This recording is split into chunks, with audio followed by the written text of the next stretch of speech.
Congressman, I know right now with President Biden, when he's going to speak to Putin, that he's going to ask him about the UFO things and stuff like that. I think that's ridiculous. If the Russians had UFO technology, I mean, they would own us right now. They used to say that. I've heard people talk about how the Nazis had it in the Second World War. If they did, they would have won. That is ridiculous. It has to be something that's out of our galaxy. It just has to be if it in fact is real. Hey, Congressman, you have always been a straight shooter.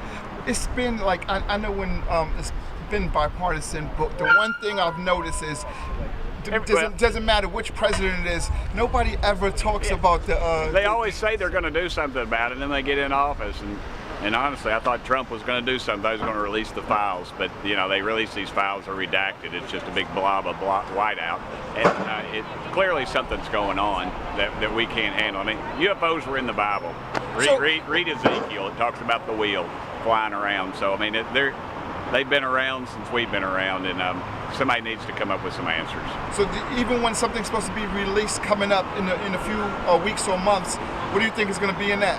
I don't believe it. I think Roswell was covered up. I think more people believe in UFOs than believe in Congress for good reason, because of the jackleg stuff we do like that. We talk about we're going to release it and then we never do, or we release something that's so redacted that it's just ridiculous. The Air Force had a release on Roswell, which was the big deal, I think, from '48, and the big cover up there.